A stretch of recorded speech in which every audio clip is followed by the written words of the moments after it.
In this episode, we're taking a look at another brand that's moving away from additives right here on the Tequila Hombre. Coming up next.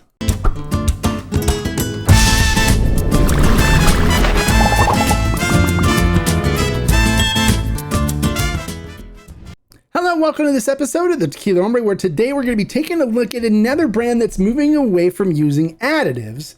And the brand that we're taking a look at is Asombroso. And they have this really interesting bottle design that many people call different things. Somewhat phallic, you can say. I think it's a pretty bottle. Definitely beautiful. Looks good on the bar. But you'll always get comments about how this bottle looks. Now, a little history about Asombroso. It's been around for a long time. Asombroso means awesome in Spanish. And this particular brand, I used to be a big fan of the 5-year Extra Añejo when it was being made at La Tequilena, 1146. Enrique Fonseca did a really good job with it. And that was one of my favorite Extra Añejos at the time. It came in a purple bottle. I drank quite a few of those. Really delicious. No additives at that time. But then something happened with La Tequilena and with Enrique Fonseca.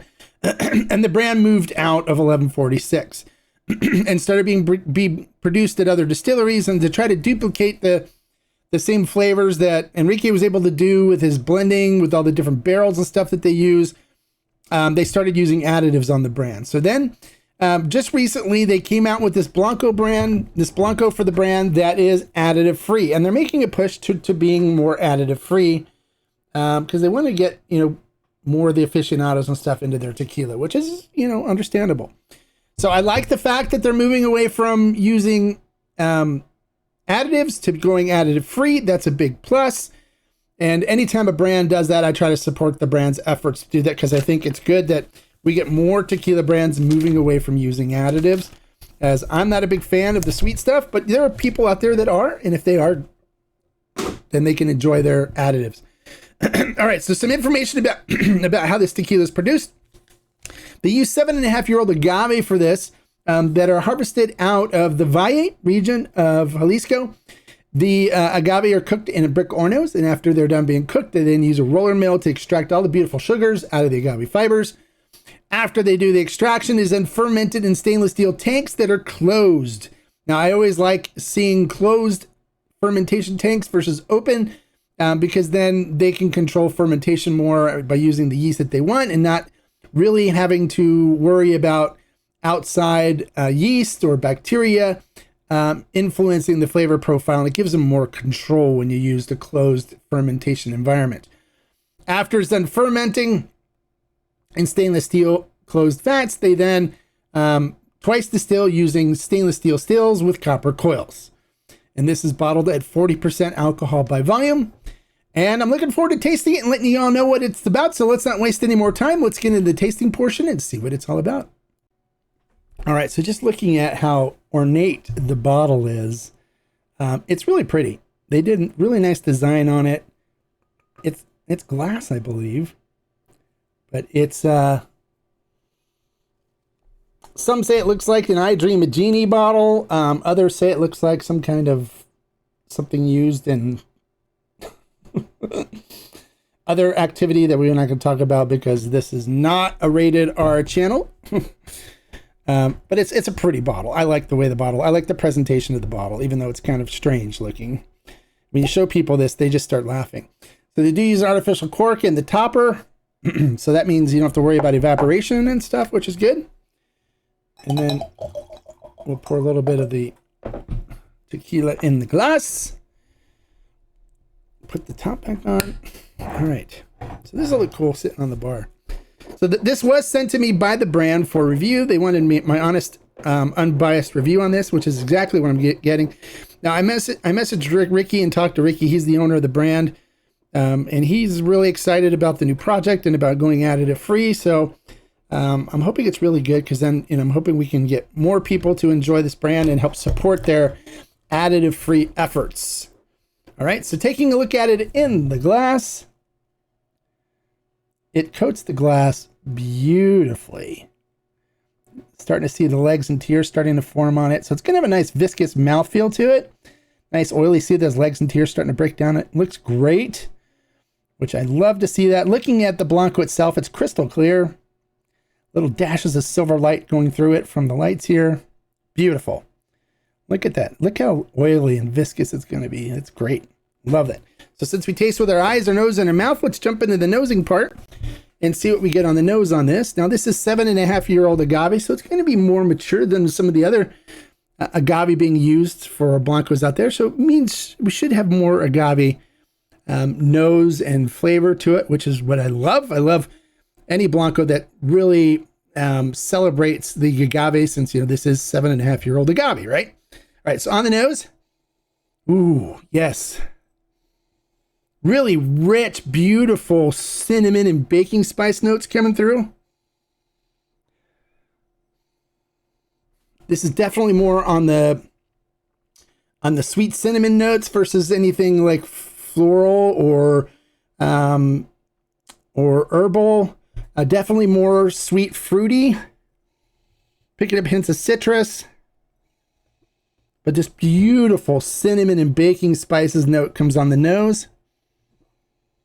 It smells fantastic. It smells like what a really nice Blanco coming from one of the well-respected producers that we deal with all the time. It smells exactly like what a good Blanco from them would smell like. So far, so good. All right, so this is my first taste of tequila for the day. So, of course, I have to acclimate my mouth to 40% alcohol. So bear with me for a second.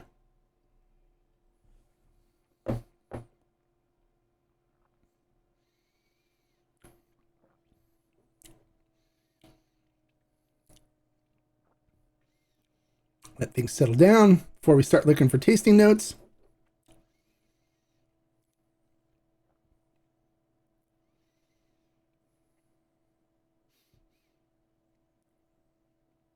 Okay, we're good. Salud.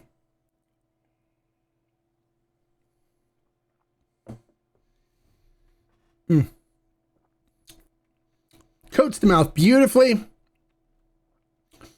Really nice coating on the tongue. Beautiful cinnamon and baking spices note from the cooked agave coming through right off the front of it. A little bit of a burn to it, but not bad at all. Enough to really kind of enhance the flavor profile. Getting a little hint of anise in there to balance out the sweet cinnamon and baking spices. Some citrus notes coming through. Definitely some black pepper. And that sweet cinnamon note just kind of rides through on the tongue to the end. This is a nice Blanco. This is really nice. I definitely can enjoy sipping this and enjoy it with a good cigar, a good stogie.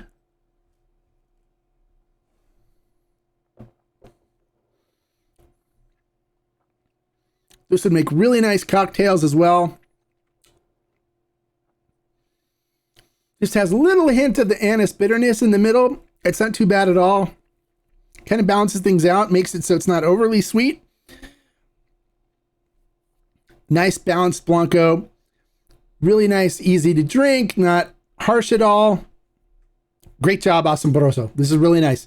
So how would I rate this? I would give this a solid 4 agave. So I'd recommend this as a nice sipper, or even would make nice margaritas as well.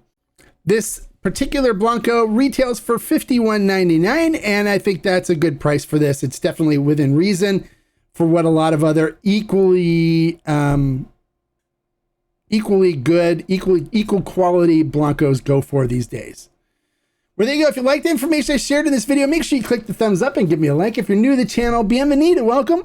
And if you like honest, unbiased reviews like the one I just did, as well as other informational videos that help you in selecting better tequila when you go to the store, so you don't make mistakes and buy stuff you're not going to like, and you know what you're getting, and be a more informed, powerful consumer, then welcome to the channel. We'd love to have you be part of our Tequila Hombre community. So make sure you click the subscribe button right there and the notification bell next to it, so you get notified every time I post a new informational video or unbiased, honest review.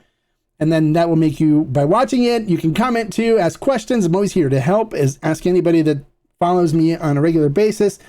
I'll always answer questions for you and help you in any way I can.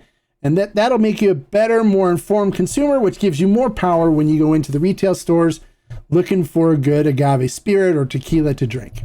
And until next time, like I always say, life is too short to drink bad tequila. So hey, if you wanted to pick up a beautiful bottle of Asombroso Blanco, I highly recommend it. Salud. Bye, guys.